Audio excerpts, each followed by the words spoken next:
Hello, I'm Ms. Quota. Thank you so much for stopping by this channel. We focus on hypermobility, Ehlers-Danlos Syndrome, and how to live with it. So today we're going to talk about how to work your abdominal muscles when you're having a bad back day. So I have degenerative disc disease, I have scoliosis, I have several different diagnoses going on in my back where I can't do a crunch. And just in general, if you're somebody who can slip a vertebrae out of position because you have Ehlers-Danlos, crunches aren't a great option for you. So here are some things we can do. We're going to start with some breathing exercises. So if you're new to core work, we're going to just start you off with some breathing exercises, and then we'll do some modifications of planks. So first, for breathing exercises, you have three different types of abdominal muscles. You have the ones that go straight, called the rectus abdominis muscles. You have the obliques, which come at an angle, and then you have transverse, which go horizontal. We're going to start working with the transverse. So you can put your hands right here on your tummy. It's below your belly button, right about, so hip bones are here, I'm here, so a little in from your hip bones. And what you're going to do is, it's almost like when you're trying to calm a baby down, you're going to exhale by going shh.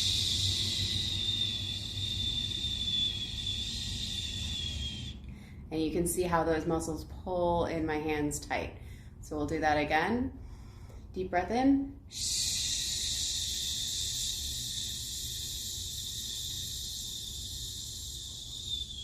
So it's like shushing a baby. So you want to do several minutes of that. And then you can work your obliques by doing a little more breathing. Belly breathe in, exhale.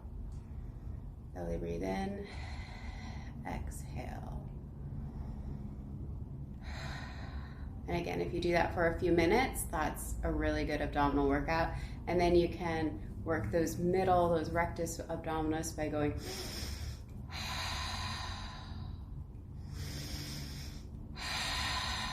so it's like breathing out with a hush sound in like yoga, as opposed to just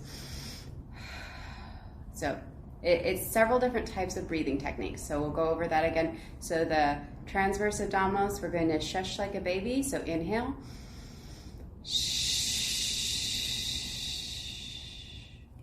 The obliques, we're going to just squeeze.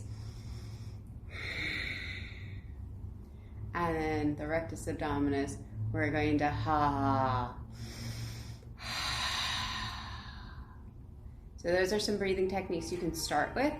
As you get more advanced, you can start getting your rib cage involved in it. So I'm going to put my hands on my rib cage. I'm going to expand and contract. So I'm moving my whole rib cage as well as my stomach.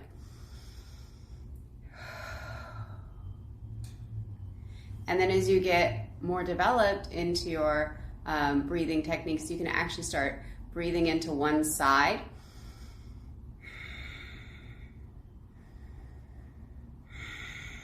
And then the other. And so what you're doing is you're actually controlling which side of your rib cage that you're expanding and contracting. But you'll have to first start with doing it both and develop that neural connection between your brain and your rib cage to start doing those others. And then of course, planks are a really great option. So in the yoga modification videos, I showed you that because I have wrist and hand pain issues from my Ehlers-Danlos. I do my plank up on a block, or I actually use a hand weight and then have a straight arm. But we're not going to demonstrate those today because we're going to demonstrate some lower level modifications. I'm going to have to remove my cat from the chair. She's going to be very sad. I'm sorry. I'm going to do it. Thank you. All right. So what you can do if you're having sort of good hand days is you can do a plank on a piece of furniture. So you can do this on your couch, on a bench, anything that's sturdy enough to handle your weight. And this is a little easier on your body because you're in a diagonal position. You're not horizontal. So you can do this as a modification. If your back is too unstable for that, another modification, if you have it, is to use a yoga ball And then you can use the yoga ball to do the plank, and you can creep the ball further up as you advance. And as you do this, you'll get more into your glutes and then your abs and then your back. But what I'm doing is I'm leaning on the ball, right? I'm just leaning on the ball, moving it a little bit forward, moving it a little bit forward. So it's supporting my weight. I don't have, my hands are on the ground to like balance and stabilize, but there's no weight on my hands. So those are a couple of options you can do.